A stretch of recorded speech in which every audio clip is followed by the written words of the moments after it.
CI గారు వాళ్ళ సిబ్బంది మన డిఎస్పి గారి పర్యవేక్షణలో ఒక చైన్ స్నాచింగ్ చేస్తున్న ఇద్దరు దొంగల్ని అరెస్ట్ చేయడం జరిగింది.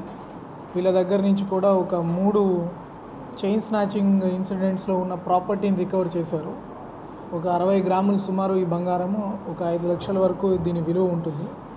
ఈ సైదు రాఘవేంద్ర ప్రసాద్ అనే వ్యక్తి, ఈ సైదు రవీంద్ర ప్రసాద్, వీళ్ళిద్దరు కూడా కవల పిల్లలు.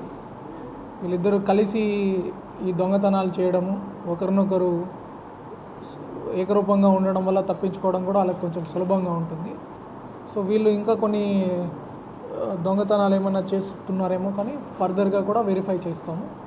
సో ప్రస్తుతానికి వీళ్ళ దగ్గర నుంచి ఈ 3 చైన్ స్నాచింగ్ ఇన్సిడెంట్స్ కూడా రికవర్ చేయడం జరిగింది.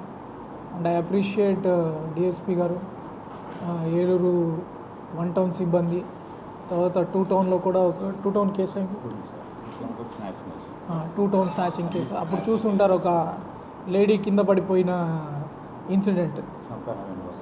సో దీని సందర్భంగా కూడా మనకి ఈ సీసీటీవీ అనేది చాలా బాగా ఉపయోగపడింది. కాబట్టి మన ఏలూరు ప్రజలందరికీ కూడా మళ్ళీ ఇంకొకసారి రిక్వెస్ట్ ఏమంటే, మన దసరా సెలవులకు కూడా చాలామంది ఇంటికి వెళ్తున్నారు.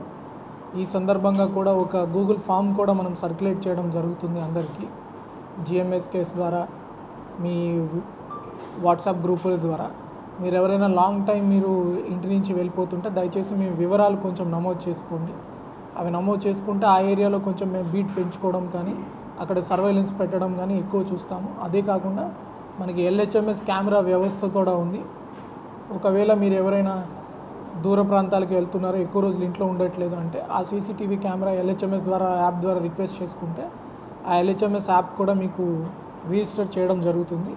అంతేకాకుండా రీసెంట్లీ కూడా మనకి వైఫై కెమెరాలు అనేది అవైలబిలిటీ ఉంటున్నాయి. ఆ వైఫై కెమెరాలు మొన్న సీసీటీవీ విక్రయస్తులతో మాట్లాడుతుంటే ఏం చెప్తున్నారు, సీసీటీవీ కెమెరాలన్నీ తీసుకెళ్ళి ఇంట్లో వైఫై కెమెరాలు పెట్టుకుంటున్నారు, బయట వైర్ కెమెరా పెట్టుకుంటున్నారు. కొన్ని తెలివైన దొంగలు ఏం చేస్తున్నారు, దాన్ని పవర్ కట్ చేయడము, ప్లగ్ తీయడం లాంటి పనులు చేస్తున్నారు. కాబట్టి ఈ వైఫై కెమెరాస్ కొంచెం మీరు పోలీస్ తోటి సంప్రదించి మీ ఏరియాస్లో ఎక్కడైనా మంచి ప్లేస్లో ఐడెంటిఫై అయ్యేటట్లు పెట్టుకోగలిగితే, ఆ వైఫై కెమెరాస్ కూడా మీరు ఎప్పుడైతే ఇంటికి వెళ్తారో, దూర ప్రాంతాలకు వెళ్తారో, మీరు ఆ లింక్ కూడా డైరెక్ట్గా పోలీస్కి షేర్ చేయొచ్చు. మా పోలీస్ కంట్రోల్ రూమ్ నెంబర్కి మీరు వాట్సాప్ ద్వారా ఆ వ్యూయింగ్ లింక్ షేర్ చేస్తే ఆ పోలీస్ కంట్రోల్ రూమ్లో కూడా ఆ పర్యవేక్షణ అనేది ఉంటుంది. ఏదైనా మూమెంట్ ఏదైనా వచ్చింది అంటే ఇమీడియట్గా అలర్ట్ అయ్యి ప్రాపర్టీని కూడా వెంటనే రికవర్ చేసే అవకాశం కూడా ఉంటుంది. సో పెద్ద ఎత్తున మీరు ఈ వైఫై కెమెరాలు మీరు చేసుకోండి. ఒకవేళ మీ కెమెరాస్కి వైఫై లేకపోయినా మీ ఇంట్లో ఉన్న ఇంటర్నెట్ ద్వారా కనెక్షన్ పెట్టుకోండి. ఆ లింక్ అనేది ఏదైతే ఉందో అవుట్ సైడ్ కెమెరాస్ది, ప్రతి ఐపీ కెమెరాలో మీ ఇంట్లో ఉన్న కెమెరాలు షేర్ చేయాల్సిన అవసరం లేదు. బట్ అవుట్ సైడ్ అయితే ఏదైతే కెమెరా ఉంటుందో ఆ లింక్ కానీ మీరు పోలీస్ వ్యవస్థకు షేర్ చేయగలిగితే మీ చుట్టుపక్కల నేరాలు కూడా తగ్గించడానికి కృషి చేస్తారు. మీ ప్రాపర్టీ కూడా సేఫ్గా ఉంటుంది. వీళ్ళ మీద పాత కేసెస్ కూడా ఉన్నాయండి. తర్వాత వీళ్ళ మీద ఉన్న పూర్తి టెక్నికల్ అనాలిసిస్ చూసి ఇంకా ఎక్కడైనా కేసెస్ డిటెక్ట్ అవుతాయేమో కూడా వీళ్ళు ఫర్దర్ పర్సన్